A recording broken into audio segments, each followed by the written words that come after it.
अस्सलामु अलैकुम वरहमतुल्लाहि वबरकातुहू। वालेकुम अस्सलाम वरहमतुल्लाहि वबरकातुहू।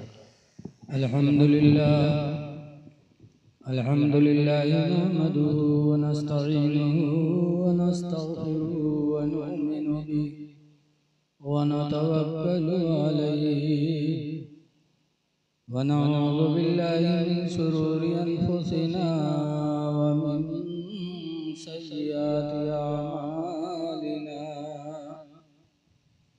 मन यहदिल्लाहु फला मुदिल्ल लहु व मन युद्लिलहु फला हादिय लहु।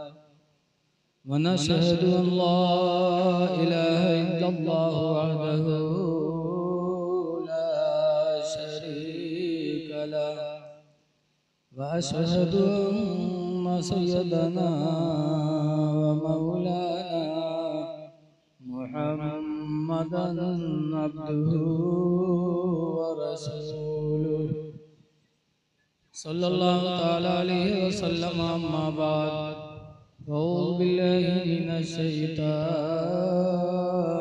रजीम। बिस्मिल्लाहिर रहमानिर रहीम।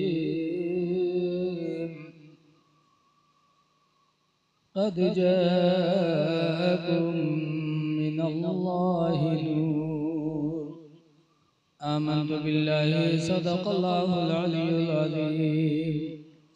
दरूद शरीफ पढ़िए। अल्लाहुम्मा सल्लि अला सल्लल्लाहु अलैहि नबील उम्मी व अला आलिहि व अस्हाबिहि व बारिक व सल्लिम सलातन व सलामन अलैका या सय्यदी या रसूलल्लाह सल्लल्लाहु तआला अलैहि वसल्लम। भैया इको बंद करो। आवाज को नहीं ठीक है, ज़्यादा आवाज़ खोलने से सीटी मांगने लगती। हज़रात, हम और आप अपने नसीब पे जितना नाज करे कम है कि आज हमको आपको उस पैगंबर की याद मनाने का मौका अल्लाह ने दिया है जिसके वजह से अल्लाह ने सारी दुनिया को पैदा किया। बेशक हुजूर न होते तो कुछ भी न होता। इसीलिए लिखा है कि हुजूर अर्श से भी अफजल है, हुजूर खाने काबा से भी अफजल हैं।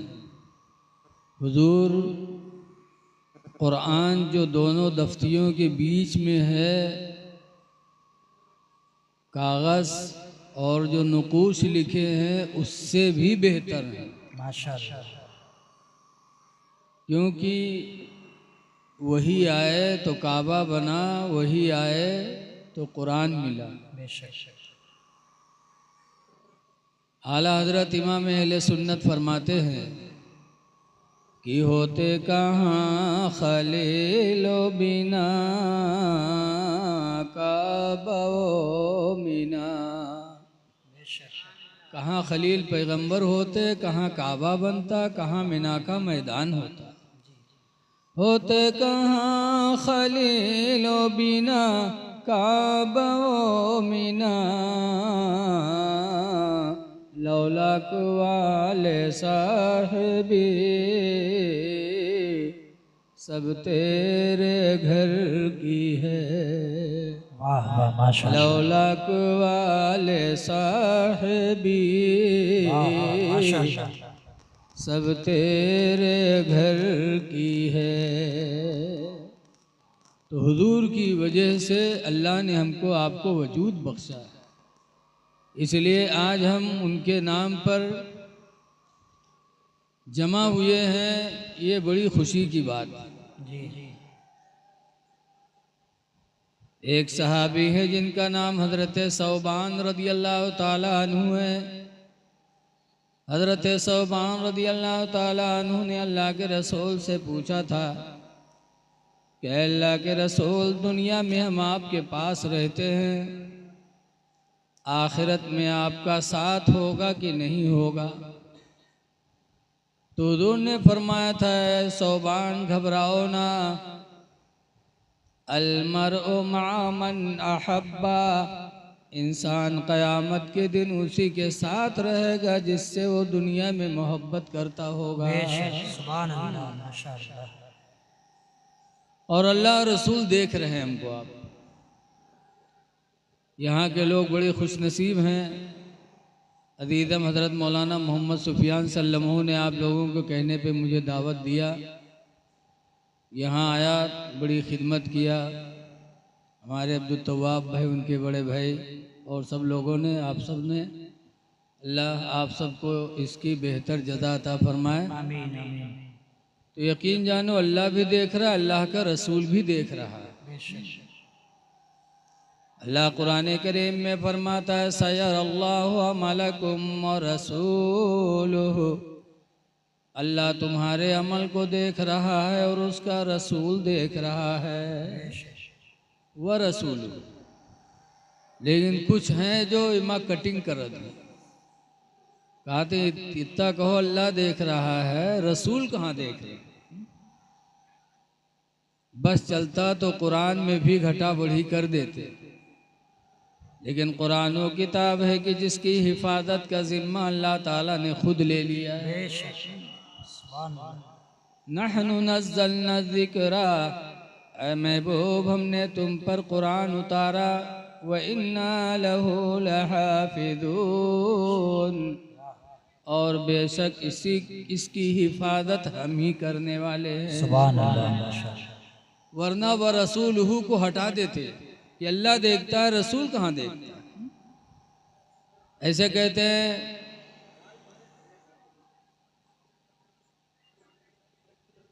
थोड़ा अब तो तवाब भाई कटिंग करो।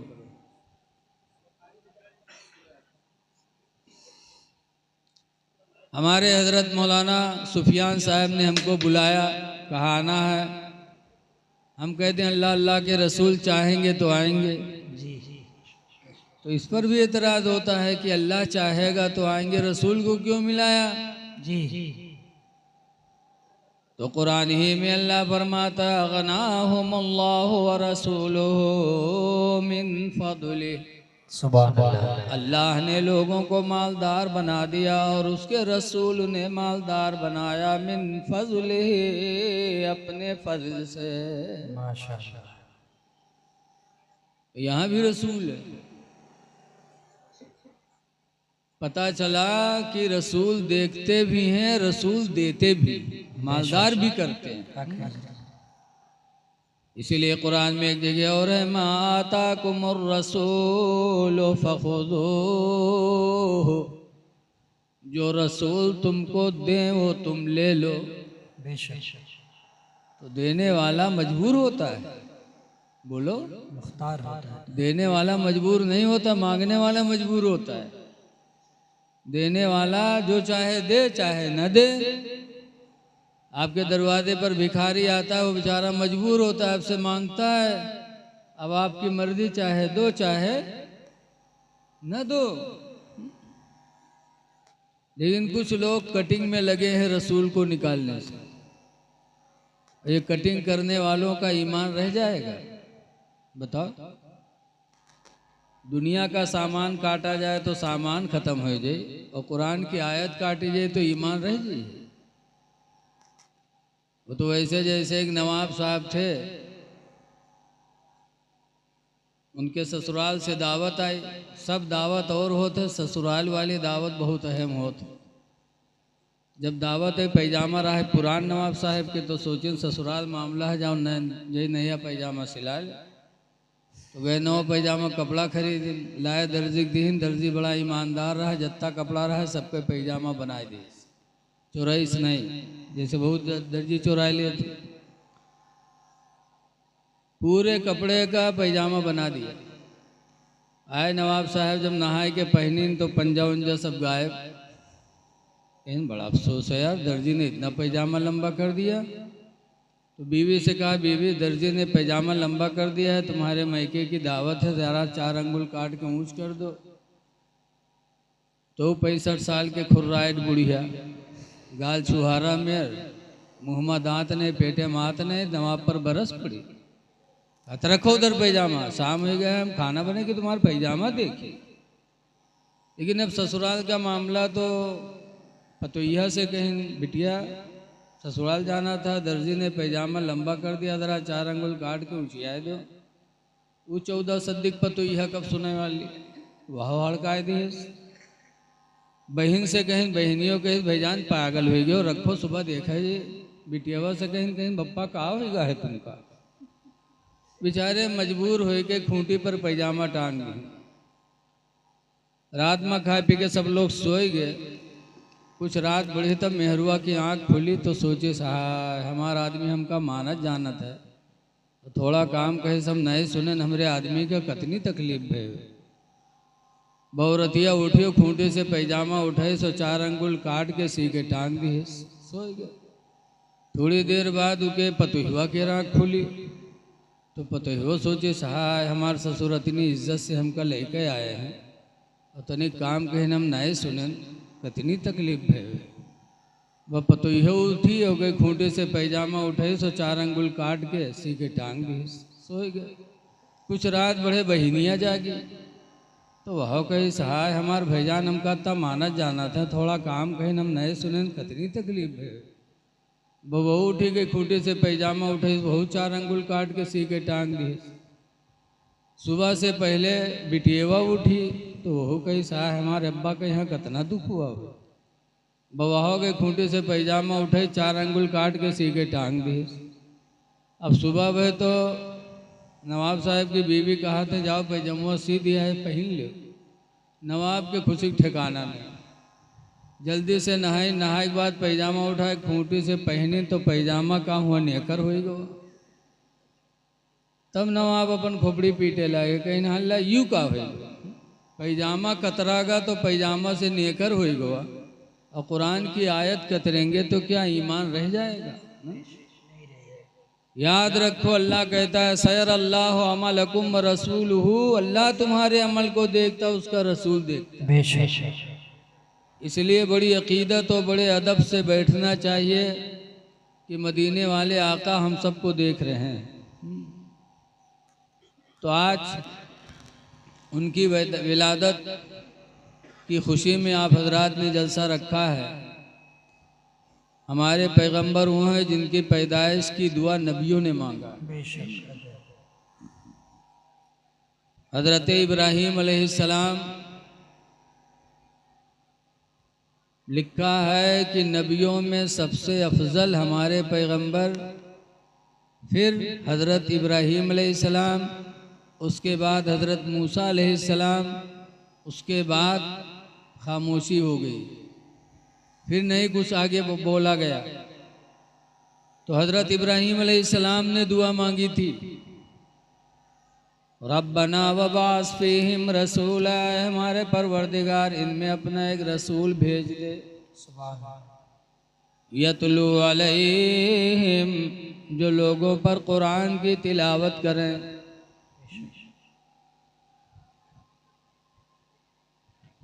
वयुअल्लिमुल हिकमा, और हिकमत का इल्म दे दें।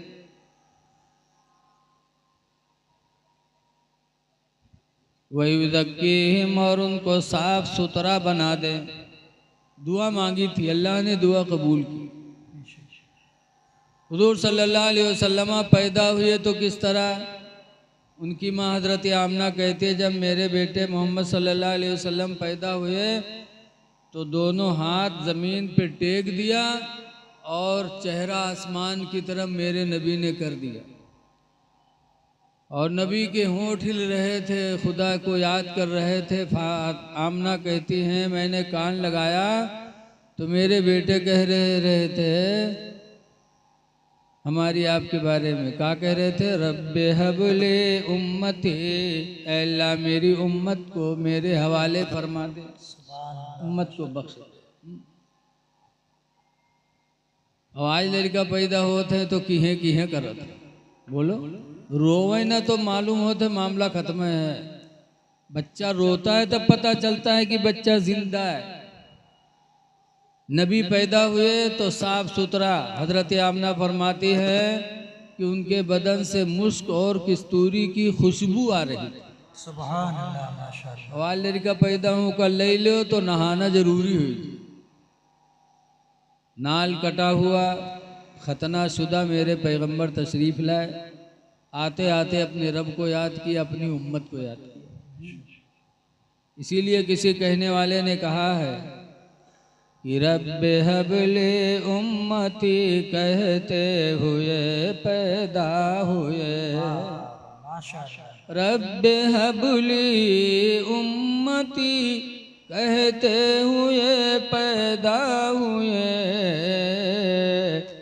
रब ने फरमाया कि बख्शा अस्सलातो वस्सलाम, रब ने फरमाया कि बख्शा अस्सलातो वस्सलाम।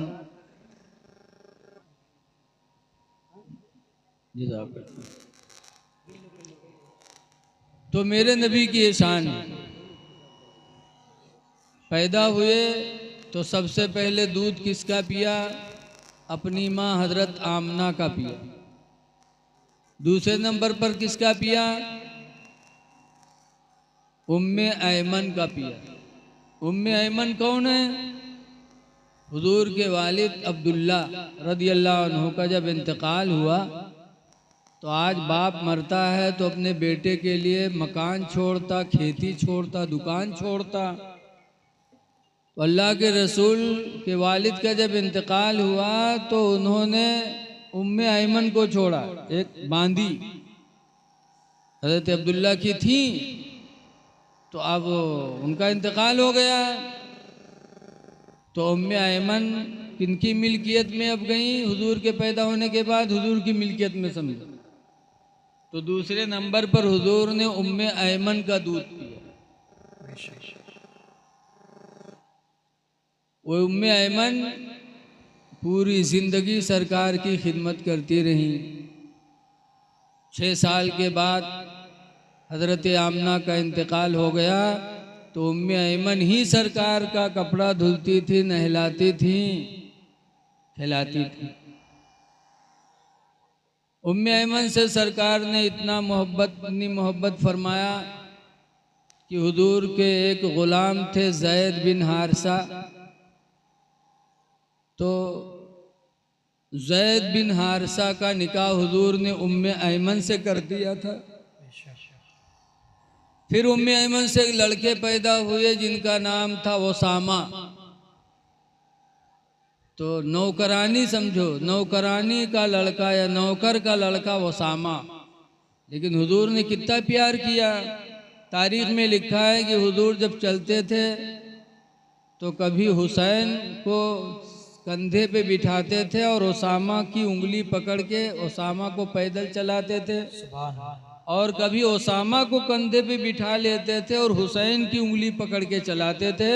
रसूलुल्लाह ने उम्मत को तालीम दे दी कि मेरे निगाह में अपना और गुलाम में कोई फ़र्क नहीं है। जो इज्जत मेरे बच्चे की वही मेरे गुलाम के बच्चे की। माशाअल्लाह। इसीलिए लिखा है कि तीसरे नंबर पर दूध किसका पिया? हजरत हलीमा का। हुजूर यतीम पैदा हुए थे, 2 महीना हुए थे अपनी माँ के पेट में, तभी उनके बाप हजरत अब्दुल्ला का इंतकाल हो गया था। तो जब पैदा हुए तो यतीम, और अरब का दस्तूर था कि देहात की औरतें आती थीं, पैदा होने वाले बच्चे को लेके देहात में जाती थी दूध पिलाने के लिए कि देहात की आबो हवा अच्छी होती। तो बहुत सी औरतें आईं, हुजूर के दरवाजे पे गई, पता चला है बच्चा तो यतीम है, इनके अब्बा तो बहुत पहले ख़त्म हो चुके। तो वापस चली जाती थी कि इनकी खिदमत हम करेंगे तो हमको नजराना दक्षिणा कम मिलेगा। हजरत हलीमा भी आई थी तो ये बहुत देर में पहुंची। ऊँटनी इनकी बड़ी कमज़ोर थी, धीरे धीरे चलती थी। हलीमा आई जब तक के, और औरतें देहात की और बच्चे उस दिन पैदा होने वाले बच्चों को लेकर चली गई। तो कोई बच्चा नहीं पाया तो हुजूर ही को ले लिया। और जैसे हलीमा कहती हैं मेरे सीने में दूध नहीं था, बहुत मुख्तसर दूध था, मेरा एक ही बच्चा था, लेकिन दूध पीने के लिए रोता रहता था। लेकिन फरमाती जैसे मैंने मोहम्मद को अपनी गोद में लिया, अल्लाह ने उनकी बरकत से मेरे दूध छातियों में भर दिया। सुभान अल्लाह माशाअल्लाह। मेरी ऊँटनी ताकतवर हो गई। घर लेके पहुंचे तो घर में बकरियां सब दुबली थीं, उनके थनों में दूध नहीं था। लेकिन मैं अपने बेटे को जब घर लेके पहुंची तो उनकी बरकत से बकरियां भी तंदुरुस्त हो गई और थन भी दूध से भर गए। ऐसी खैर व बरकत हलीमा को अल्लाह ताला ने अता फरमाई। हलीमा खुद फरमाती हैं कि जब मैं अपने गोद में अपने बच्चे मोहम्मद को लेती थी तो जिधर जिधर हुजूर हाथ करते थे उधर उधर चांद और सूरज चला करते। बेशक सुभान अल्लाह। ये सरकार का मोजिज़ा था। इसीलिए आला हजरत इमाम अहले सुन्नत फरमाते हैं कि चांद झुक जाता जिधर उंगली उठाते महद में। माशाअल्लाह। महद माने गोद। चांद झुक जाता जिधर उंगली उठाते महद में, और क्या ही चलता था इशारों पर खिलौना नूर। माशाअल्लाह माशाअल्लाह। बहुत क्या ही चलता था इशारों पर खिलौना नूर का। हलीमा सादिया के एक घर में बच्चे थे दूध पीने वाले। सरकार की वजह से हलीमा के सीने में अल्लाह ने दूध ऐसा पैदा किया। हलीमा फरमाती हैं मेरे बेटे मोहम्मद ने एक छाती में दूध मुंह लगाया पिया, और दूसरे छाती में भी मैंने पिलाने की कोशिश की लेकिन नहीं पिया। क्यों? हुजूर ने अपने रज़ाए भाई का हिस्सा छोड़ा। हुजूर ने आते आते दुनिया में इंसाफ किया कि किसी को किसी का हक मारना नहीं चाहिए। बेशक। बचपन में मेरे नबी ने अपने भाई का हक नहीं मारा।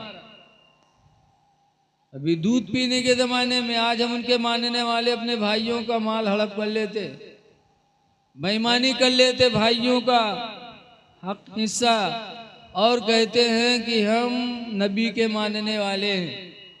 मानने वाले जब ही हम बोले जाएंगे जब हम अपने नबी के उसूल को जिंदा करेंगे। रसूलुल्लाह सल्लल्लाहु अलैहि वसल्लम की ज़िंदगी हमारे आपके लिए नमूने अमल है। अल्लाह ताला ने मेरे नबी को नूर बना के पैदा फरमाया। बेशक सुभान अल्लाह। इसीलिए कुरान करीम की आयत मैंने पढ़ी है। अल्लाह फरमाता क़द जाअकुम मिनल्लाहि नूर, आया तुम्हारे पास अल्लाह का नूर। अब यहाँ कुछ लोग हैं, नाम नहीं लेंगे, वो कहते हैं नूर से मुराद नबी नहीं है, और किताब पढ़ाते हैं। तफसीर की बहुत बड़ी किताब है जलालैन शरीफ, सुन्नी वहाबी हर मदरसे में पढ़ाई जाती है। उसके अंदर अल्लामा जलालुद्दीन अलैहि रहमा ने लिखा है क़द जाअकुम मिनल्लाहि नूर, आ गया तुम्हारे पास अल्लाह की तरफ से नूर। नूर है क्या? तो वो लिखते हैं ऐ हुवन नबी सल्लल्लाहु अलैहि वसल्लम, यानी वो नबी करीम हैं। बेशक सुभान अल्लाह। तो हुजूर नूर हैं। और ऐसे नूर कि आपने सुना होगा सरकार की 4 लड़कियां थी। कितनी लड़कियां थी? ज़ैनब, रुक़ैया, उम्मे कुलसूम, फातिमा। ज़ैनब की शादी, ज़ैनब का निकाह अबुल आस के साथ हुआ। रुक़ैया की शादी हज़रत उस्मान गनी के साथ हुआ, और जंगे बद्र के टाइम पर रुक़ैया का इंतकाल हो गया तो सरकार ने अपनी दूसरी लड़की उम्मे कुलसूम का निकाह उस्मान गनी से कर दिया। जब दूसरी लड़की उस्मान के निकाह में पहुंची तो उस वक्त तक लोग हजरत उस्मान को उस्मान कहते थे, और जब दूसरी लड़की उनके निकाह में पहुंच गई तो मदीना वाले उनका लक़ब ज़ुन्नूरैन रख दिया। बेशक सुभान अब उनको कहते थे ऐ ज़ुन्नूरैन, ऐ 2 नूर वाले, कि तुमको तो 2 नूर नसीब हो गए। जुमा के दिन हर इमाम खुतबा देता है, और जब उस्मान गनी रदी अल्लाह अन्हु का नाम आता है तो उनके लक़ब में ज़ुन्नूरैन खुतबा में लिखा हुआ।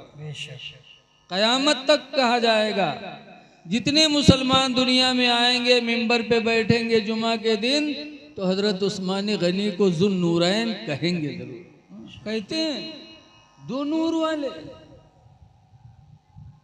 आला हज़रत इमाम अहले सुन्नत भी फरमाते हैं कि नूर की सरकार से पाया दोशाला नूर का,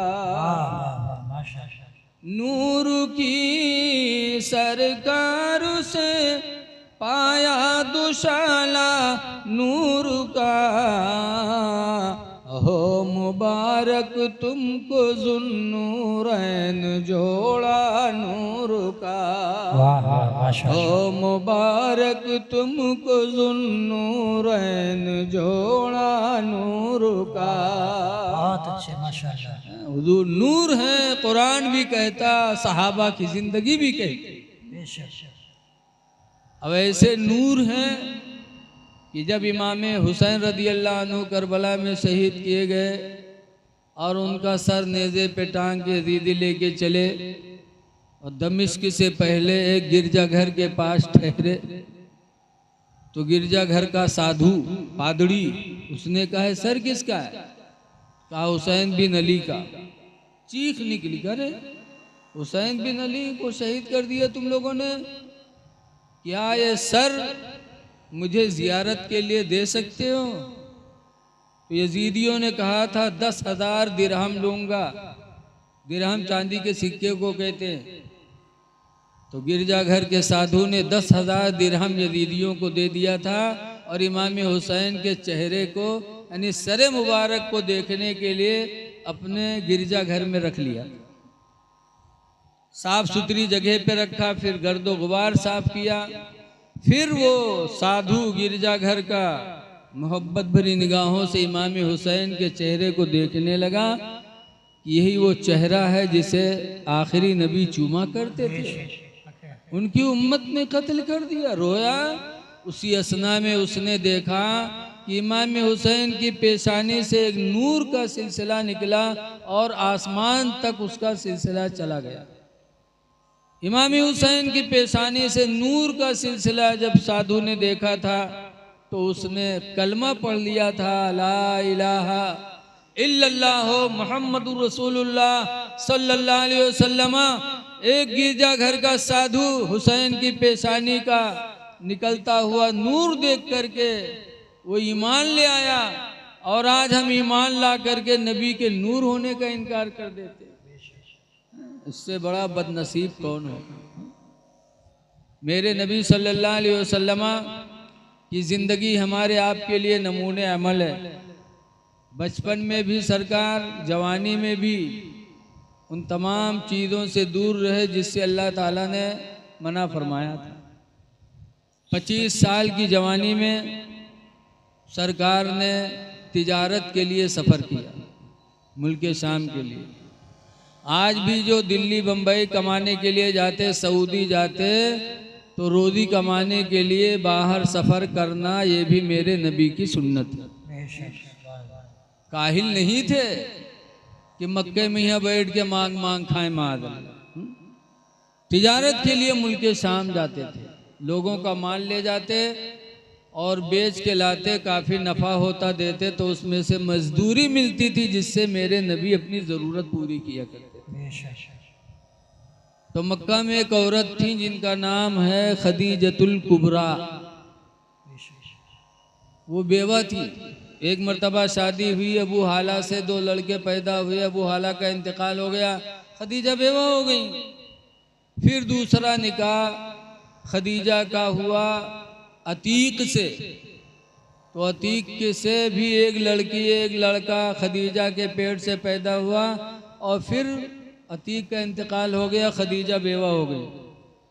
तो ठान लिया कि अब मैं निकाह नहीं करूंगी। 2 मरतबा अल्लाह ने मुझे बेवा कर दिया, लेकिन खूबसूरत बहुत थी, बेमिसाल थी मक्का में, और दौलत में भी उनका कोई जवाब नहीं था।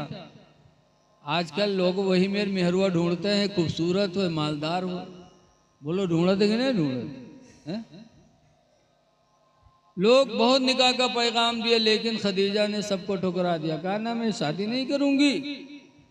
लेकिन जब खदीजा ने देखा कि मोहम्मद दूसरों का माल मुल्क शाम से बेच बेच के लाते हैं, काफ़ी नफ़ा देते, तो खदीजा ने भी पैगाम पेश किया कि मेरा भी माल बेच दो, जो मजदूरी लोग देते उससे मैं ज़्यादा दूंगी।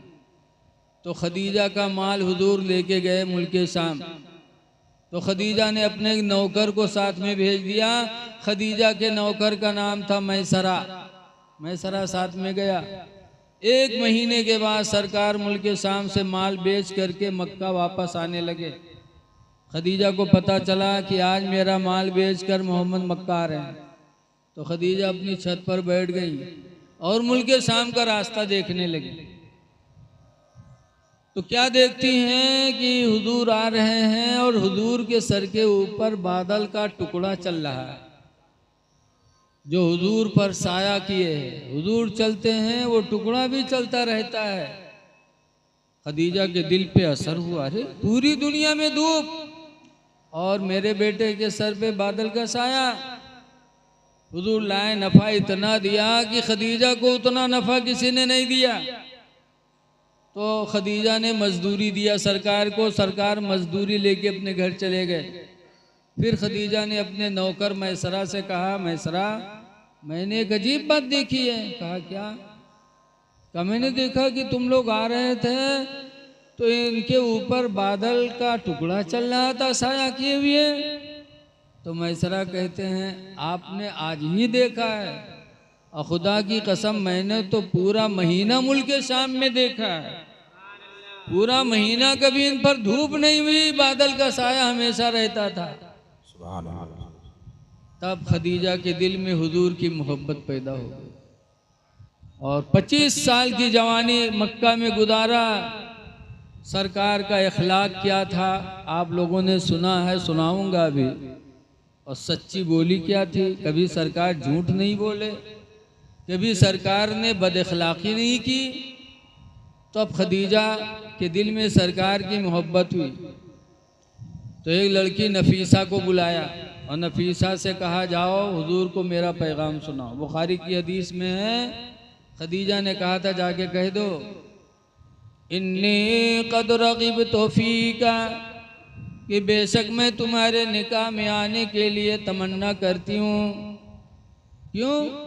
लिहुस्नि खुल्क़िका, तुम्हारे अच्छे अखलाक की वजह से, वलिसिद्क़ि हदीसिका, और तुम्हारे सच्ची बोलियों की वजह से। सुभान अल्लाह। कि तुम्हारा अच्छा अखलाक और सच्ची बोली, ये 2 चीज़ें मेरे दिल में घर कर गई।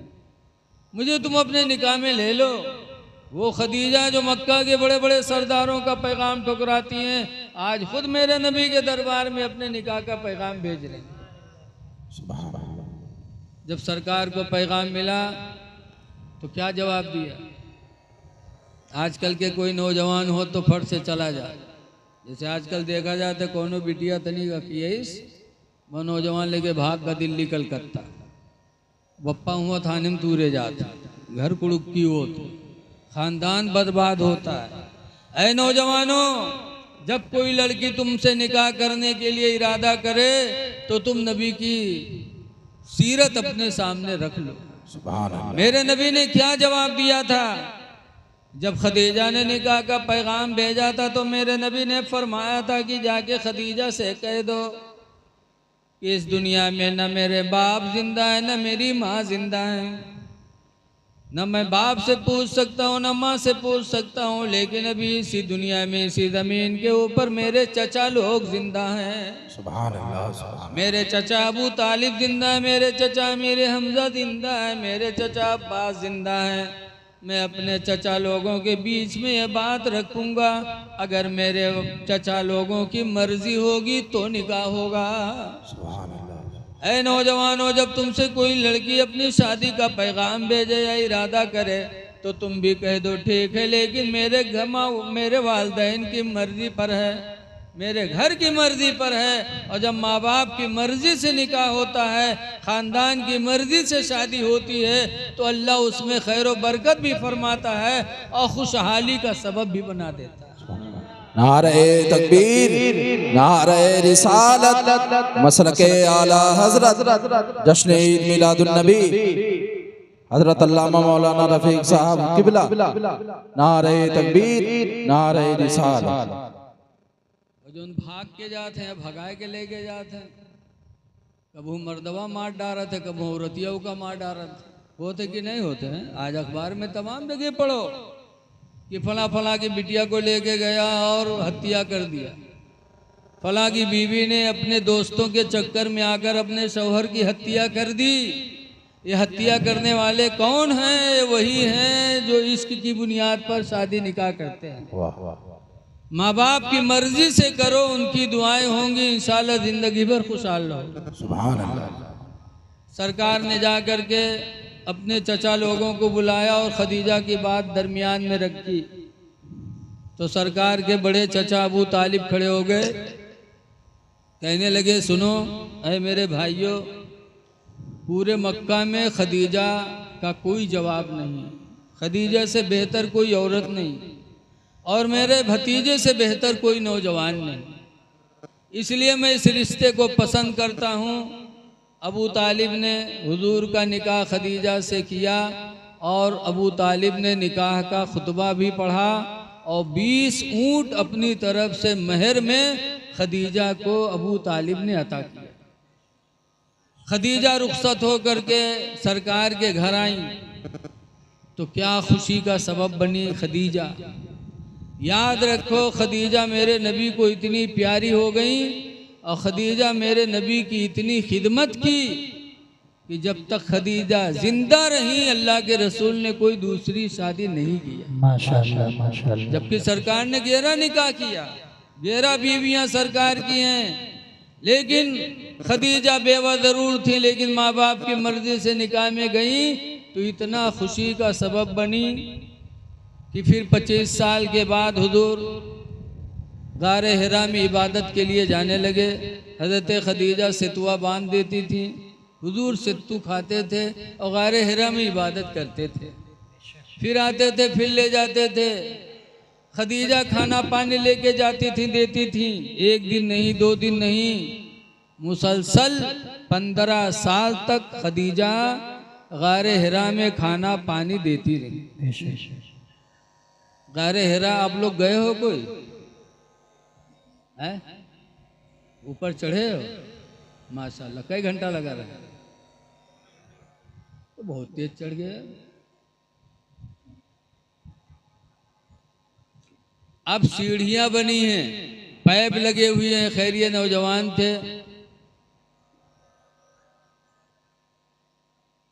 कहना नहीं चाहिए लेकिन 2.5-3 घंटा लगता है। अब अल्लाह जिसको हिम्मत दे दे वो बहुत जल्दी पहुंच जाए, लेकिन लेकिन अब हम दूसरे को क्या बताएं। हम ही जौने दिन चढ़े रहा उस दिन के फजर हमारा लापता हो गया। इतनी थका लाग कि सोए गए रात में, यहाँ तो पता नहीं सुबह कब आँख खुली। 2.5 घंटा 2.75-3 घंटा चढ़ने में लगा, उतरने में कम लगा। लेकिन खदीजा जिस ज़माने में जाती थी ऊपर खाना पानी लेके, तो ना कोई सीढ़ी बनी थी, ना कोई पैप लगा था, नुकीले पत्थर थे, लेकिन अपने शौहर की मोहब्बत में चढ़ जाती थी। जब आदमी को किसी चीज़ से मोहब्बत होती है तो रास्ता उसको दुश्वार नहीं होता। बोलो, लैला मजनू की कहानी तो सुनबे की हुई है। लैला के इश्क में मजनू को कोई रास्ता की कोई मुसीबत समझ में नहीं आती थी। आज भी जिका जिससे मोहब्बत होते रात बिरात नहीं देखत है, खेतवा तक फांदक चला जाता, चाहे सांप परा हो चाहे बिच्छू डस ले, लेकिन इश्क इश्क होता है। खदीजा अपने शौहर की मोहब्बत में इतनी दूर चढ़ के जाती थी, 1 दिन नहीं 2 दिन नहीं, मुसलसल 15 साल तक खदीजा ने अपने शौहर की खिदमत की। हुजूर गारे हिरा से आवत रहे तो सेब संतरा लेके आवत रहे, खाली हाथ आते थे। लेकिन खदीजा उसको सेब संतरे से मोहब्बत नहीं थी, अपने नबी से मोहब्बत थी। रोज़ाना खाना पानी लेके जाती थी, हुजूर खाली हाथ आते थे। जब 15 साल के बाद 40 साल ज़ाहिरी ज़िंदगी मेरे नबी की हुई, तब हज़रत जिब्रील कुरान की आयत लेके नाजिल हुई। 5 आयतें। इक़रा बिस्म में पहले आया कहा इक़रा पढ़ो, हुजूर ने फरमाया माना बेकारिन में पढ़ने वाला नहीं। दोबारा कहा फिर इक़रा पढ़ो, हुजूर ने फरमाया माना बेकारिन में पढ़ने वाला नहीं।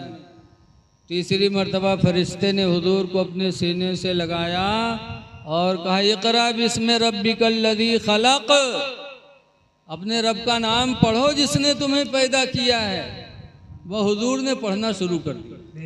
5 आयतें पढ़ाई और जिब्रील पढ़ा के चले गए। हुजूर पे तकलीफ हुई तो हुजूर घर आए और घर आने के बाद खदीजा से कहते हैं ज़म्मिलूनी या खदीजा, ऐ खदीजा मुझे चादर ओढ़ाओ, चादर ओढ़ाओ।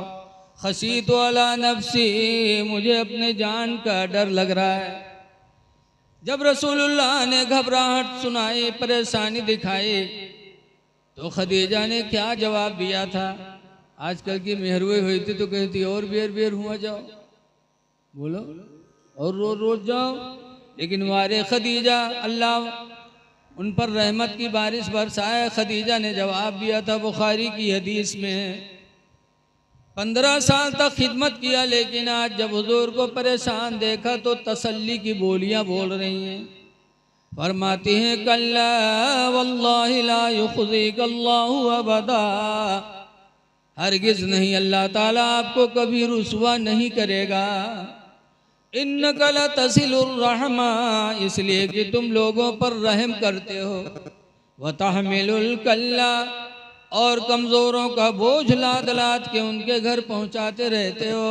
व तक्सिबुल मादूमा, और यतीमों और बेवाओं को तुम कमा कमा के खिलाते हो। व तक़रीद दैफ़ा, और मेहमान की इज्जत करते हो। व तईनु अला नवाइबिल हक़, और हक़ पर तुम दूसरों की मदद करते हो। तो अल्लाह तुम्हारी मदद करेगा, अल्लाह तुम्हें रुसवा नहीं करेगा। ये खदीजा हैं कि खिदमत भी कर रही हैं और शौहर को परेशान देखती हैं तो तसल्ली की बोलियां भी बोल रही हैं। अल्लाह ने फरमाया था खदीजा से जाके कह दो कि मैंने उसके लिए जन्नत में मोतियों का महल सजा के रखा है। खदीजा की खिदमत की वजह से अल्लाह राजी हो गया और मोतियों का महल अल्लाह ने जन्नत में बना दिया। पता चला एक औरत जब अपने शौहर की खिदमत करती है तो अल्लाह उससे राजी हो जाता और उस औरत का मकाम हदीस की रोशनी में जन्नत है। इसलिए हमारी माँ बहनें सुनती हों तो खदीजा की ज़िंदगी को अपनाने की कोशिश करें। इसीलिए हदीस पाक में अय्युमा इमरातिन मातत, जो औरत मर गई, वज़ौजुहा अन्हा रादिन, और उसका शौहर उससे राजी है, फदखलतिल जन्ना, तो औरत जन्नत में दाखिल होगी।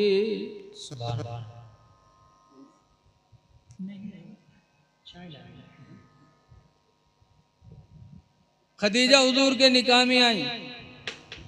सरकार के 11 बीवियां थी, लेकिन 11 बीवियों में बच्चे किससे हुए? सिर्फ खदीजा से। बाकी किसी बीवी से कोई बच्चे नहीं हुए।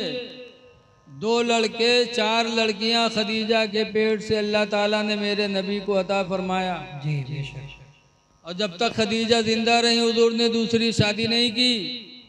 25 साल तक खदीजा मेरे नबी के निकाह में रही और 25 साल के बाद हज़रत खदीजा का इंतकाल हो गया। तो हुजूर की ज़ाहिरी ज़िंदगी कितनी हो गई? 50 साल की। 25 साल में निकाह किया, 25 साल खदीजा रही, 50 साल। और जब उनका इंतकाल हुआ तब सरकार ने दूसरी शादी किया। अब यहाँ गौर करो कि खदीजा का इंतकाल हो गया और हज़रत आयशा जब हुजूर के निकाह में आई, आयशा जवान थी और हुजूर आयशा के बिस्तर पे लेटते तो करवट बदलते तो किसको याद करते? कहते थे हाय मेरी खदीजा, हाय मेरी खदीजा। खदीजा को याद करते थे। एक दिन हज़रत आयशा ने कहा कि मैं जवान हूँ, आपके बिस्तर पे लेटी हूँ, और जब देखो तो आप बुढ़िया की याद करते हैं। तब हुजूर ने क्या जवाब दिया था? कहा था, ऐसा सुनो, मैं खदीजा को कभी भुला नहीं पाऊँगा। इसलिए कि जब दुनिया के लोगों ने मेरी नबूवत को झुठलाया था तो सबसे पहले मेरे ऊपर ईमान लाई थी खदीजतुल कुबरा। और जब पूरी दुनिया मेरे जान की दुश्मन बनी तो खदीजा ने अपनी सारी दौलत मेरे ऊपर निछावर कर दी। सुभान अल्लाह। निकाह में आई और सारी दौलत खदीजा ने हुजूर के कदमों में दे दी। तो कहते हैं 2 वजह, और तीसरी वजह यह है मैं खदीजा को भुला नहीं पाऊंगा। खदीजा का एहसान मेरे ऊपर है कि खदीजा के पेट से अल्लाह ताला ने मुझे साहिब औलाद बनाया। सुभान अल्लाह। खदीजा का एहसान है मेरे ऊपर कि खदीजा से अल्लाह ताला ने मुझे औलादें अता की हैं। इसलिए नौजवानों, ऐ लोगों, अपनी औरतों का एहसान मानो कि अल्लाह ताला ने औरतों की वजह से हमको तुमको साहिब औलाद बना दिया। जब नबी ने अपनी बीवी का एहसान माना तो हमको आपको भी मानना चाहिए। लेकिन आज हम एहसान मानते हैं कि इसके बजाय हम एहसान अपना ला देते हैं। अपना एहसान न ला दो औरत पर कि मेरा एहसान है कि तुझे हम कमा के खिलाते, कपड़ा पहनाते। नहीं, एहसान उसका है कि उसकी वजह से अल्लाह ताला ने तुम्हें औलाद अता फरमाई और वो नेमत दी जो कहीं मिल नहीं सकती। बोलो, आज जिसके घर में औलाद नहीं उसके दिल से पूछो, सब कुछ होते हुए सारी दुनिया उनके लिए बेकार है। इसलिए अपनी औरतों का एहसान मानो, औरतों के साथ अच्छा सलूक करो। मेरे नबी ने भी यही किया। यही वजह है कि रसूलुल्लाह सल्लल्लाहु अलैहि वसल्लम की 11 बीवियों में एक बीवी थी जिनका नाम था सौदा। बहुत बूढ़ी हो गई थी। एक दिन किसी ने जाकर सौदा से कह दिया कि रसूलुल्लाह सल्लल्लाहु अलैहि वसल्लम ने आपको तलाक दे दिया। सौदा चीख निकली और सौदा रोने लगी। इतने में हुजूर आ गए। कहा, सौदा रो रही हो? कहा, अल्लाह के रसूल, कौन सी गलती हो गई कि आपने मुझे तलाक दे दिया? हुजूर फरमाते हैं, सौदा किसने कहा? मैंने तो तलाक नहीं दिया। तब सौदा के जान में जाना। तो हुजूर फरमाते हैं, सौदा एक बात बताओ, तुम इतनी बूढ़ी हो गई हो कि अभी इस उम्र में शौहर की हाजत नहीं, तो मैंने तलाक तो नहीं दिया, लेकिन अगर दे दो तो तुम्हें इतनी तकलीफ नहीं होनी चाहिए। सौदा कहते हैं, अल्लाह के रसूल, मुझे इस उम्र में शौहर की हाजत तो नहीं है, लेकिन आप मुझे तलाक न दो, अपने निकाह में रखो, ताकि क़यामत के दिन जब फरिश्ते मुझे रसूलुल्लाह की बीवी कह के पुकारेंगे तो मेरा सर फख्र से ऊंचा हो जाएगा। आप मुझे निकाह में रखो। मेरे नबी का इखलाक था। इसलिए लोगों, अच्छे इखलाक पैदा करो। इसीलिए हदीस पाक में है, अन अबी बकर सिद्दीक़ी काला काला रसूलुल्लाह सल्लल्लाहु अलैहि वसल्लम। हज़रत अबू बकर सिद्दीक़ से रवायत है, फरमाते अल्लाह के नबी ने इरशाद फरमाया, खसलतान, 2 आदतें ऐसी हैं, ला तजतमियान फी मोमिन, कि वो 2 आदतें किसी मोमिन में जमा नहीं हो सकती। सरकार फरमाते 2 निशानियाँ, 2 आदतें ऐसी हैं जो किसी मोमिन मुसलमान में जमा नहीं हो सकती। नंबर 1 पर सरकार ने फरमाया, सूल खुल्क, मोमिन के अंदर बदअखलाक़ी कभी नहीं होगी। सूल खुल्क यानी बदअखलाक़ी। और दूसरे नंबर पर फरमाया वल बुखलो, और बखीली, कि मोमिन जो होगा उसके अंदर बदअखलाक़ी नहीं होगी और न बखीली होगी। बखीली और बदअखलाक़ी मोमिन में कभी जमा नहीं हो सकते। ये मेरे नबी का फरमान। इसलिए अल्लाह दे तो बखीली ना करो और अपना इखलाक अच्छा करो। दूसरी हदीस में ये भी आया है, ला तदखुलुल जन्नता, कि जन्नत में दाखिल नहीं होंगे कौन कौन? हुजूर फरमाते अल खिब्बो वल बुखलो, कि धोखा देने वाला और बखीली करने वाला, ये दोनों कभी जन्नत में नहीं जा सकते। किसी को धोखा भी ना दो। किसी से बात करो तो जो वादा करो उसको पूरा करो। और बखीली बहुत बुरी चीज़ है, लेकिन आज अफसोस है कि अल्लाह हमको आपको देता है तो हम बखील हो जाते हैं। ऐ लोगों, शेख सादी अली रामा ने लिखा है, बखील अरबुअत जाहिदो बहरोबर बहस्ती नबाशत बहुक्म खबर, कि बखील आदमी अगर ज़मीन पर और पानी पर खड़ा होकर इबादत करे लेकिन हदीस के हुक्म से वो जन्नती नहीं हो सकता।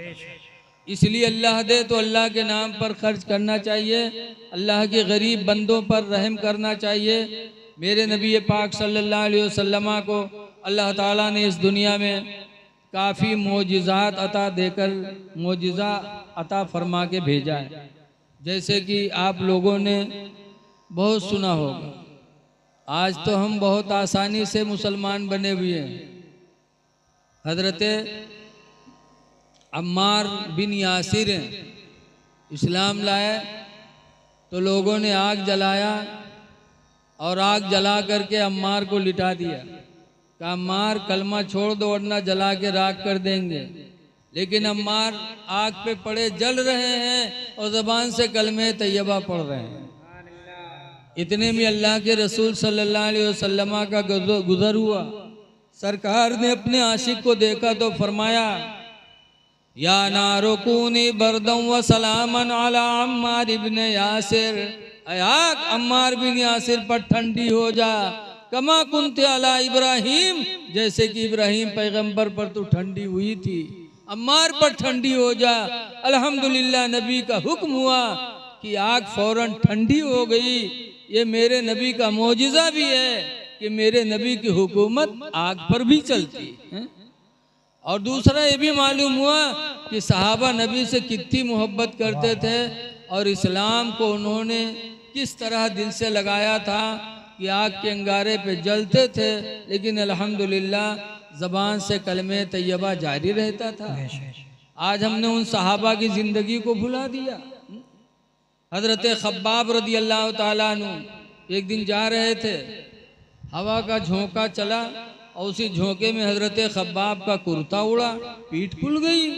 हज़रत उमर फारूक आदम खड़े थे, उनकी निगाह पड़ गई तो देखा कि खब्बाब की पीठ पर जले हुए निशानात मौजूद हैं। तो हज़रत उमर ने रोका, कहा खब्बाब रुको। रुके। हज़रत उमर कहते हैं, खब्बाब ये तुम्हारी पीठ पे जले हुए निशानात कैसे हैं? तब खब्बाब की आंखों में आंसू आए, कहते हैं उमर ये उस ज़माने की निशान है जिस वक्त आप इस्लाम नहीं लाए थे, आप इस्लाम के दुश्मन थे। उस वक्त अल्हम्दुलिल्लाह हमने इस्लाम कबूल किया था तो इस्लाम के लिए लोगों ने मुझे आग के अंगारे पे लिटा दिया था। मेरी पीठ जल रही थी लेकिन अल्हम्दुलिल्लाह इस्लाम को मैंने नहीं छोड़ा। ये इस्लाम के नाम पर जले हुए निशानात हैं जो पीठ पे मौजूद हैं। हज़रत उमर ने जब सुना तो रोने लगे, रो कर के हज़रत खब्बाब की पीठ को चूमने लगे और चूम कर कहते हैं, आए अफसोस इस्लाम के लिए इतनी मुसीबत उठाई।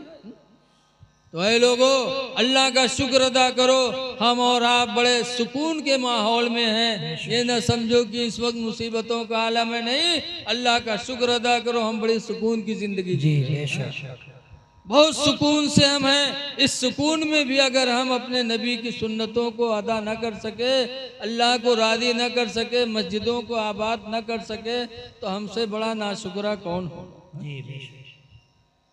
नबी करीम सल्लल्लाहु अलैहि वसल्लम की ज़िंदगी नमूने अमल है। आपने बहुत से मौजूदा सरकार के पढ़े होंगे। एक मर्तबा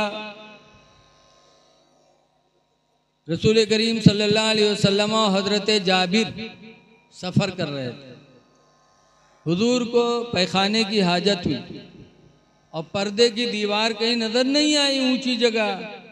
तो सरकार ने एक दरख्त को हुक्म दिया कि दरख्त अपनी शाखों को नीची कर दे, मुझे हाजत पूरी करनी। सरकार ने इशारा फरमाया, दरख्त ने अपनी शाखों को झुका दिया और झुकाने के बाद इस तरह झुकाया कि पर्दा हो गया। तो हुजूर उसके अंदर गए और हाजत पूरी करके आए। हज़रत जाबिर फिर उसके अंदर गए, वो लौट के आए। तो हुजूर ने फरमाया, जाबिर तुम क्यों गए थे? तो जाबिर कहते अल्लाह के रसूल में देखने गया था कि आपका पैखाना कैसा होता है, वो पैखाना देखने गया था। तो हुजूर फरमाते क्या देखा?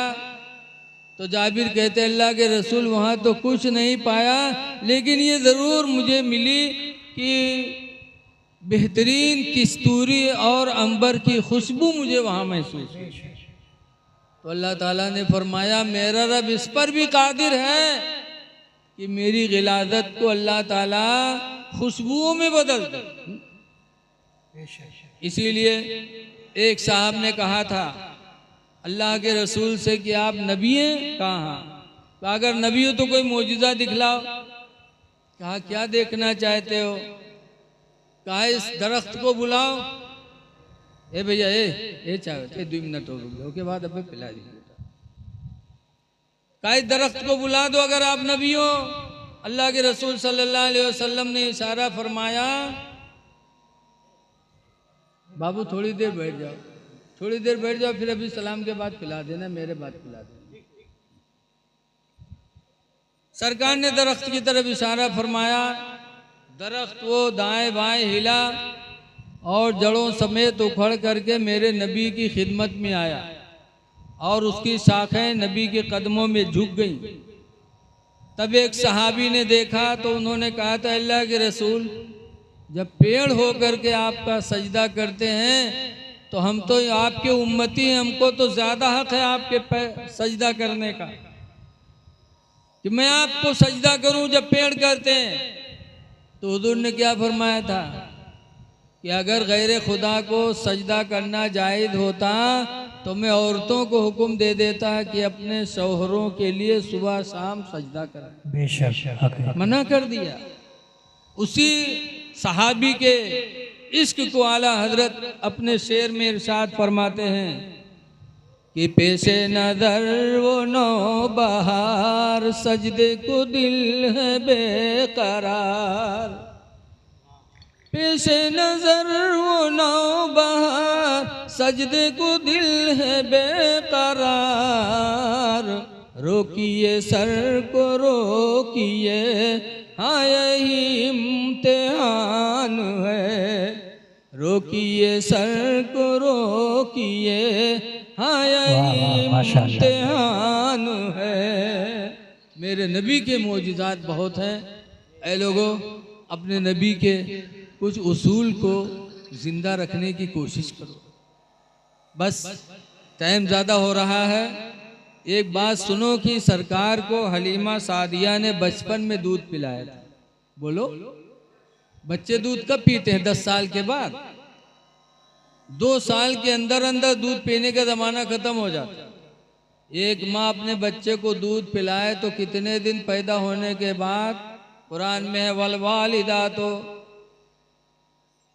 यरदिअना औलादहुन्ना हौलैनि कामिलैन यरदाना औलादहुन्ना हौलैनि कामिलैन कि माएँ अपने बच्चों को 2 साल तक दूध पिलाए। तो बचपन में हलीमा ने दूध पिलाया और हुजूर ने सना 8 हिजरी में हुनैन की जंग लड़ी। अब कितनी उम्र सरकार की हो गई? 53 साल में तो हुजूर मक्का छोड़े थे। 27 सफ़र को हुजूर मक्का से निकले थे। 13 साल नबूवत के हो गए थे। यानी नबूवत का ऐलान किए हुए कितने साल हो गए थे? बोलो ताकि कुछ समझ। 13 साल। हुजूर के पैदाइश के कितने दिन हो गए थे? 40 साल। 40 साल के बाद ऐलान नबूवत फरमाया तो 13 साल नबूवत का ऐलान किए हुए हुआ था। यानी कुल जिंदगी सरकार की कितनी हो गई? 53 साल। 40 13 तो 53 साल में हुजूर के इतने दुश्मन बने, इतने दुश्मन बने। ऐ लोगों ज़रा सोचो तो आज हम कितने आराम से। रसूलुल्लाह सल्लल्लाहु अलैहि वसल्लम से मक्का वालों ने कहा था कि मोहम्मद 2 बातें। कहा क्या? कहा तुम ये तबलीग बंद कर दो। अगर चाहते हो कि तुम बादशाह बन जाओ तो हम लोग तुमको अपना बादशाह बना रहे हैं, लेकिन तबलीग ना करो। या इसका मकसद है कि इसके ज़रिए तुमको कोई अरब की बेहतरीन लौंडी मिल जाए तो सबसे ज़्यादा खूबसूरत लौंडी हम लोग तुमको देने के लिए तैयार हैं, लेकिन ये मिशन बंद करो। अल्लाह के रसूल ने फरमाया ऐसा नहीं हो सकता। तब मक्का के लोगों ने कहा तो हम तुमको बंद कर देंगे, जैसे आज नहीं दरोगा जी कहते ना मनियो तो जेल में डाल दे, ऐसे उन लोगों ने कहा ठीक है बंद कर दो। तो अबू तालिब का एक हाथा था, तो रसूलुल्लाह को उसके अंदर बंद कर दिया था। कई साल बंद रखा? 3 साल तक। अब आज जेल में खाना पानी देते हैं, अल्लाह के रसूल को बगैर खाना पानी के बंद किया था। हुजूर के चाहने वाले भी चले गए थे उसी में, हुजूर की मोहब्बत में चले गए। 3 साल तक रसूलुल्लाह ने और बनु हाशिम के लोगों ने उस हाथे के अंदर दरख्त की पत्तियां और घास खा खा के गुजारा था। कितनी मुसीबत थी, लेकिन मेरे नबी ने सब सहा। लेकिन जब जान के दुश्मन हो गए, तब 53 साल की उम्र में हुजूर ने मक्का छोड़ा। कई तारीख को? 27 सफर को। और 4 किलोमीटर दूर गारे सोर था, उसमें जाके कयाम किया। 3 दिन उसमें रहे। अबू बकर के घर गए, 2 ऊँटनियाँ ली।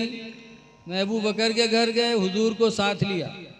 अब अभी भाई साहब 1 घंटा लगाए थे गारे हिरा पे चढ़ने में जवानी में। और जब गारे सोर पर भी चढ़े हो, वो भी वैसे ही है, वो भी वैसे ही है। लगभग 2.5-3 घंटा लगा था हमको चढ़ने में। लेकिन याद रखो, मोहब्बत रसूल सहाबा से हद हो गई कि खुद चढ़ने में आदमी परेशान, टेक टेक के किसी तरह चढ़ता है। और अल्लाह के रसूल को अबू बकर सिद्दीक रदी अल्लाह उन्होंने अपने कंधे पे बिठा के गारे सोर के ऊपर चढ़ाया था, जबकि जान के दुश्मन थे पीछे। खतरा था कि कोई आके मार ना दे। ऐसे आलम में भी हजरत अबू बकर सिद्दीक की मोहब्बत रसूल देखो, कंधे पे बिठा के और गारे सोर पे चढ़ के लेके गए। 3 दिन गारे सोर में रहे। पहली रबीउल अव्वल को हजरत अबू बकर सिद्दीक रदी अल्लाह ताला अन्हु का गुलाम 2 ऊँटनियाँ लेकर के आया। एक ऊँटनी पे हजरत अबू बकर बैठे, हुजूर बैठे, और दूसरी ऊँटनी पे मैसरा बैठे और अबू बकर के गुलाम बैठे। और पहली रबीउल अव्वल को गारे सोर से हुजूर निकल पड़े। जब पहली रबीउल अव्वल को निकले, अब 8 रबीउल अव्वल को मस्जिद क़ुबा पहुँचे। मक्का के लोगों ने जब हुजूर को घर में नहीं पाया तो 100 ऊँट का ऐलान कर दिया कि जो पकड़ के लाएगा उसे 100 ऊँट दिया जाए। तो एक पकड़ने के लिए बहुत से लोग निकले थे। अब कोई कह दे कि ये काम कर डालो तो 70 रुपया मिली, तो बहुत से लोग बैसनपुरवा के लोग दौड़ जाएंगे। ऐसे मक्का के लोग दौड़ गए। तो उसी में एक सुराका भी गए थे, गए 100 ऊँट के चक्कर में कि पकड़ लाएंगे 100 ऊँट मिलेगा। हुजूर के करीब जब पहुंचे, हुजूर को पा गए। तो जैसे हुजूर की तरफ बढ़े, हुजूर ने फरमाया या अर्दो खुजी, ऐ जमीन इसको पकड़ ले। बस सुराका घोड़ा धसा और सुराका घोड़ा से दूर गिरा। घोड़ा धस गया पथरीली जमीन में। दलदल जमीन में घुस जाए तो थोड़ा सोचा जा सकता, और पथरीली जमीन में घुसा और घोड़े से दूर गिरा। सुराका ने माफी मांगी। मेरे नबी इतने रहम दिल थे कि माफ कर दिया। जब माफ किया, घोड़ा निकला। फिर सुराका हुजूर की तरफ हमला करने के लिए बढ़ा, तो मेरे नबी ने फिर फरमाया अर्दो खुजी, ऐ जमीन तो इसको पकड़ ले। फिर धंस गया। फिर माफी मांगी, मेरे नबी ने माफ कर दिया। तो सुराका को जमीन ने छोड़ दिया।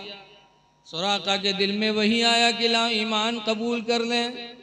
ईमान की मोहब्बत और नबी की नबूवत उनके दिल में बैठ गई, लेकिन उस वक्त ईमान तो नहीं लाए।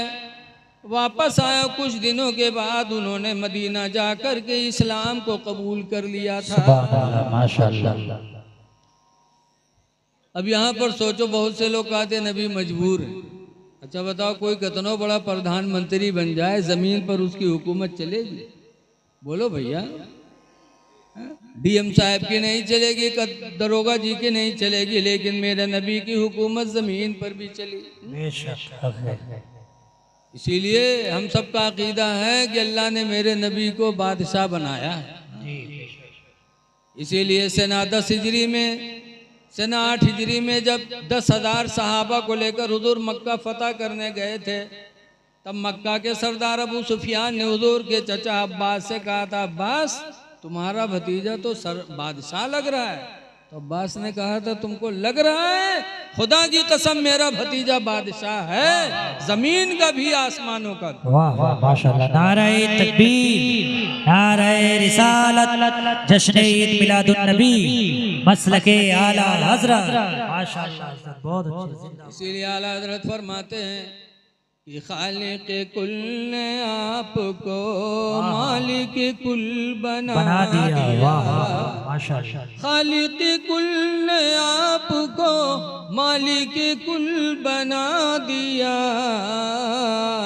दोनों जहां हैं आपके कब्ज़ा व इख्तियार में। माशाल्लाह। दोनों जहां हैं आपके कब्ज़ा व इख्तियार में। सुभान अल्लाह। 8 रबीउल अव्वल को हुजूर कुबा पहुँचे और इस्लाम में सबसे पहली मस्जिद अल्लाह के रसूल ने कुबा में बनाई। और फिर वहाँ से चले 4 किलोमीटर मदीने मुनव्वरा रह गया था, तो कुछ लोग और मिले जो हुजूर को पकड़ने के इंतजार में खड़े थे। 70 आदमी। उन 70 आदमियों का अगुवाकार थे बुरीदा असलमी। बुरीदा असलमी 70 लोगों को लेकर के नबी के पकड़ने के लिए एक गार में बैठे थे। जब अल्लाह के नबी मदीने के करीब पहुंचे तो बुरीदा असलमी 70 लोगों के साथ निकल पड़े और हुजूर को कैद करने वाले थे, लेकिन हुजूर के चेहरे पर बुरीदा की जैसे निगाह पड़ी, चेहरे नबूवत को देखा, दिल में ईमान की मिठास आई और नबी का चेहरा देखकर पुकार उठे बुरीदा, अशहदु अल्ला इलाहा इल्लल्लाह व अशहदु अन्ना मुहम्मदन अब्दुहु व रसूलुहु। तो बुरीदा भी मुसलमान हो गए और 70 लोग भी इस्लाम ले आए। सुभान अल्लाह माशाल्लाह। अब इस्लाम ला करके नबी के चाहने वाले बन गए। तब बुरीदा असलमी ने कहा था, अल्लाह के रसूल आप मदीने में दाखिल हो रहे हैं। अब 12 तारीख थी रबीउल अव्वल की, 12 रबीउल अव्वल को दिन पीर का था, मदीने में दाखिला हो रहा था। तब बुरीदा ने कहा था, अल्लाह के रसूल हम आपको मदीने में ले चलें सोना साना चोरों की तरह? ना, हम आपको जुलूस की शक्ल में लेके चलेंगे।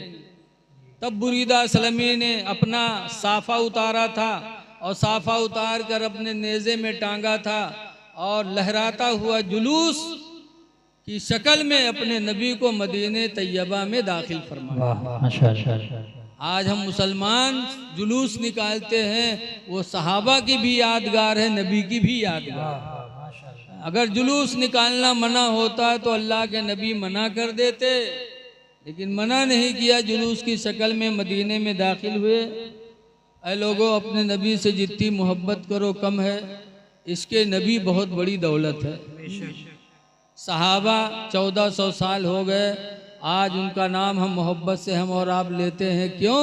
उन्होंने अपने नबी से सच्ची मोहब्बत की।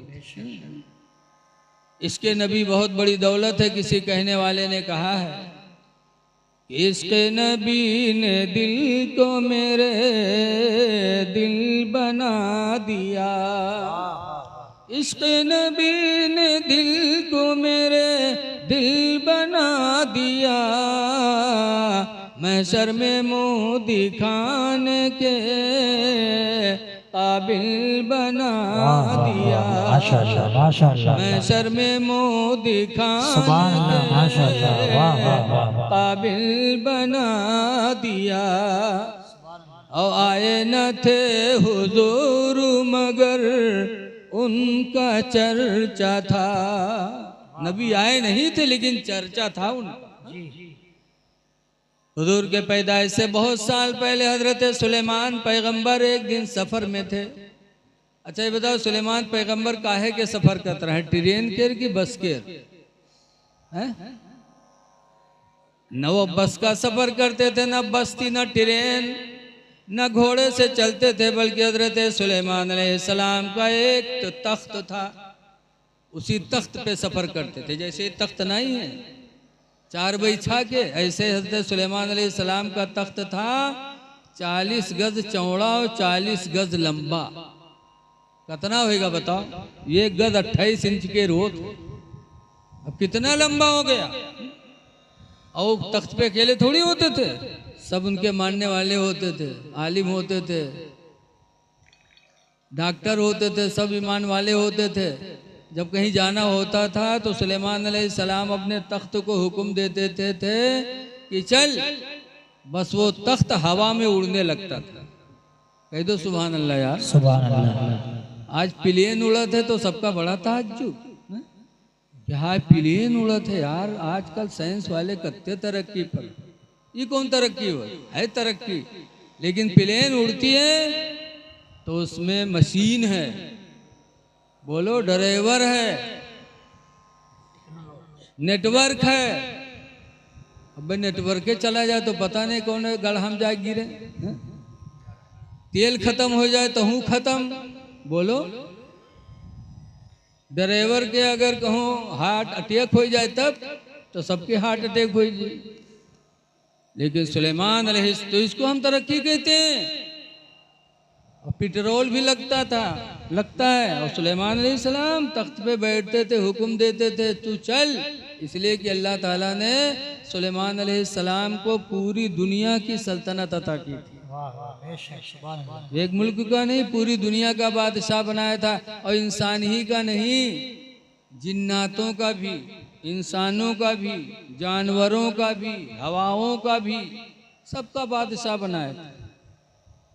बताओ, जिन्नातों के बादशाह थे। आज यहाँ जो झूठे मुवक्किल होते हैं, कहते हैं हम मुवक्किल पाले हैं, जिन्नात हमरे कब्जे में ही हैं। बताओ जिन्नात को के कब्जे में ही, एक जिन्नात जी के सवार हो जाते हैं, अलावा के चौथा के कहूँ ठिकाना नहीं मिला थे। और जिन्नात तो कौन, लेकिन सुलेमान अलैहिस्सलाम की हुकूमत सब पर थी। इशारा करते फौरन तख्त हवा में उड़ने लगता। एक मर्तबा तख्त उड़ता उड़ता जा रहा था सुलेमान पैगंबर का। वो तख्त उड़ते उड़ते जब मदीना के ऊपर पहुंचा, सुलेमान अलैहिस्सलाम की निगाह मदीने मुनव्वरा पर पड़ी तो हजरत सुलेमान ने अपने मानने वालों से कहा था, ऐ लोगों देखो देखो, हाज़िही हिजरत नबी आखिर ज़मान, ऐ लोगों यही आखिरी नबी की हिजरत की जगह होगी। सुभान अल्लाह, माशाअल्लाह। आखिरी नबी मक्का में पैदा होंगे, हिजरत करके यहाँ आएंगे। फतूबा लिमन आमन बिही, तो मुबारकबादी होगी उसके लिए जो उन पर ईमान ले आएगा। वत्तबऊ, और उसके लिए भी मुबारकबादी है जो उस नबी आखिरी नबी की पैरवी करेगा। तो हजरत सुलेमान ने पैदा होने से पहले मेरे नबी का चर्चा किया है। इसीलिए कहने वाला कह रहा है कि आए न थे हुजूर मगर उनका चर्चा था, आए न थे हुजूर मगर उनका चर्चा था। यसरब को मुस्तफा ने मदीना बना दिया, यसरब को मुस्तफा ने मदीना बना दिया। और बैठा था सांप गार में हसरत लिए हुए। एक सांप ने तौरात पढ़ते हुए लोगों को सुना था कि एक आखिरी नबी मक्का में पैदा होंगे, उनके मानने वाले उनको सताएंगे तो मक्का छोड़कर मदीना जाएंगे। रास्ते में गारे सौर के अंदर वो रुकेंगे तो 500 साल से वो सांप नबी के इंतजार में मौजूद था।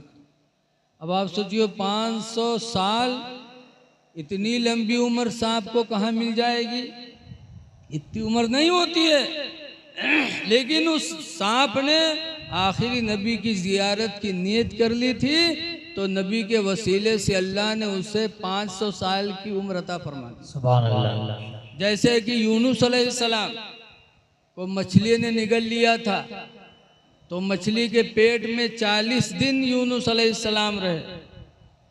और 40 दिन के बाद जब उन्होंने पढ़ा ला इलाहा इल्ला अंता मछली के पेट में, बताओ 40 दिन रहे जिंदा। अल्लाह जिसको जिंदा रखना चाहे कोई मार नहीं सकता। 40 दिन यूनुस अलैहिस्सलाम मछली के पेट में रहे, और जब उन्होंने आयत करीमा पढ़ा था, ला इलाहा इल्ला अंता, अल्लाह तेरे अलावा कोई इबादत के लायक नहीं, सुबहानका तू पाक है, इन्नी कुन्तु मिनज़ ज़ालिमीन, मैं जालिम में से हूँ। जब यूनुस अलैहिस्सलाम ने आयत पढ़ी तो मुहर्रम की 10 तारीख थी। मछली ने दरिया के किनारे यूनुस अलैहिस्सलाम को उगल दिया। तब अल्लाह ताला ने वही फरमाई थी, यूनुस अगर मछली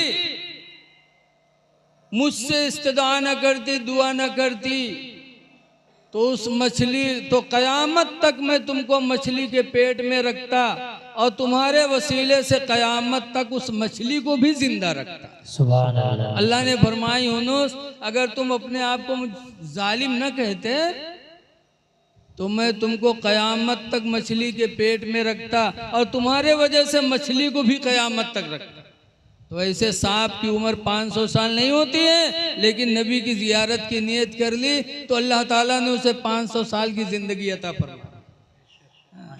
बैठा था सांप गार में हसरत लिए हुए, बैठा था सांप गार में हसरत लिए हुए, देखूंगा एक दिन रुखे ज़ेबा रसूल का। जो बात मैं कहना चाहता था वो आखिरी बात सुन लो। तो हुजूर ने हिजरत कब किया? 53 साल की उम्र में, बोलो। और हुनैन की लड़ाई मेरे नबी ने कब लड़ी? 8 हिजरी में। तो 53 8 कितने हो गए? 61। तो हुजूर हुनैन की लड़ाई लड़े आ रहे थे। अच्छा भी देखो, हुजूर की उम्र 60-61 साल की हो गई, 61 साल की, और हलीमा का दूध बचपन में पिया था। तो जब हुजूर की उम्र 61 साल की हो गई तो हलीमा की उम्र कितनी हो गई होगी उस वक्त? अरे बोलो यार, कम से कम 80-85 साल की हो गई होंगी कि नहीं हो गई होंगी? 20-25 साल की रही होंगी कम से कम, तो सरकार को दूध पिलाया होगा। अब 85 साल की खदीजा हो गई, अभी ईमान नहीं ला। हलीमा 85 साल की हो गई, अभी ईमान नहीं लाई, और सरकार 61 साल के हो गए। हुनैन की लड़ाई लड़के लौटे मकाम जईराना, जहाँ से आज हाजी उम्रा करने वाले बड़ा उम्रे का एहराम बांधते हैं। मक्का से 35 किलोमीटर दूर है जईराना। वहाँ हुजूर पहुँचे तो अबू तुफैल दौसी का बयान है बुखारी की हदीस में कि हुजूर बैठे तो अपने मानने वालों को कुछ देने लगे। फरमाते इतने में इज़ जाअत इमरातुन, अचानक एक औरत आई, एक बुढ़िया आई। हुजूर ने देखा तो हदीस में फ़क़ाम लहा, तो सरकार उस बुढ़िया के लिए खड़े हो गए, ताज़ीम के लिए नबी खड़े हो गए।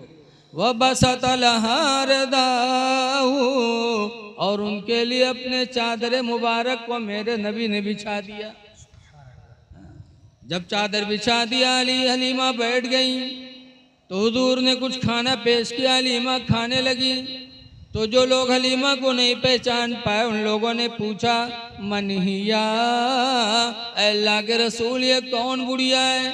ये आई तो आप इसकी ताज़ीम के लिए खड़े हो गए। चादर बिछा के बिठा भी लिया, मोहब्बत से खिला भी रहे, चेहरा देख भी रहे। अल्लाह के रसूल ये बूढ़ी औरत है कौन? तो जो सहाबा पहचान गए थे उन लोगों ने कहा, हिया उम्मुहु अल्लती अर्दाअतहु, ये रसूलुल्लाह की माँ हलीमा है जिन्होंने इनको बचपन में दूध पिलाया था। सुभान अल्लाह, माशाअल्लाह। हलीमा सादिया ने मेरे नबी का इखलाक देखा तो 80-85 साल की हो गई, इस्लाम नहीं लाई थी, लेकिन मेरे नबी का इखलाक देखकर हलीमा ने उस टाइम इस्लाम कबूल कर लिया।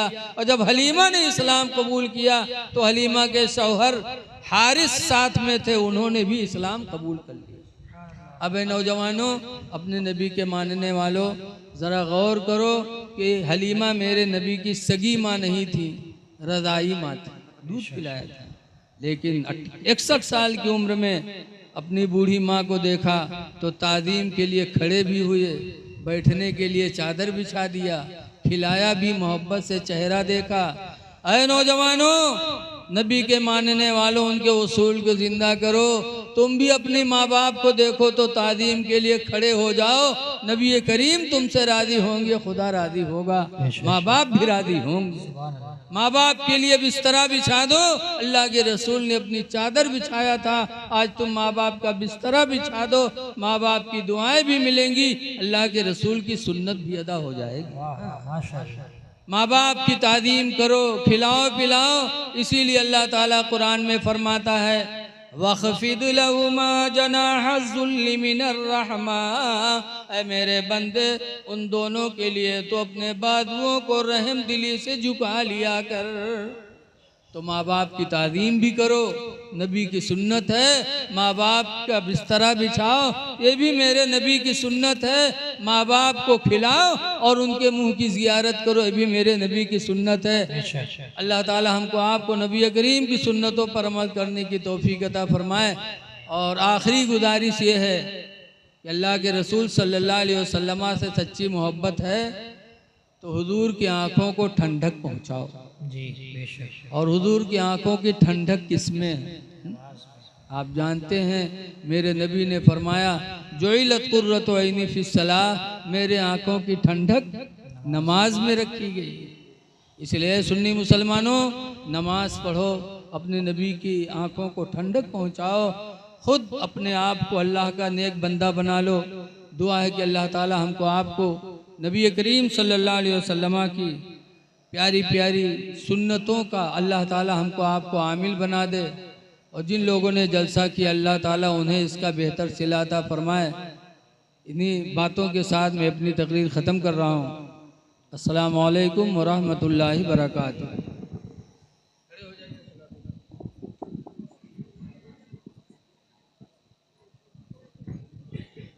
ऐ शहंशाहे मदीना अस्सलातो वस्सलाम। शहंशाहे मदीना अस्सलातो वस्सलाम। ज़ीनते अर्शे मोहल्ला अस्सलातो वस्सलाम। रब्बे हबली उम्मती कहते हुए पैदा हुए। रब्बे हबली उम्मती कहते हुए पैदा हुए। हक ने फरमाया कि बख्शा अस्सलातो वस्सलाम। शहंशाहे मदीना अस्सलातो वस्सलाम। मोमिनो पढ़ते रहो तुम अपने आका पर दुरूद। मोमिनो पढ़ते रहो तुम अपने आका पर दुरूद। फरिश्तों का वजीफा अस्सलातो वस्सलाम। शहंशाहे मदीना अस्सलातो वस्सलाम। जब फरिश्ते कब्र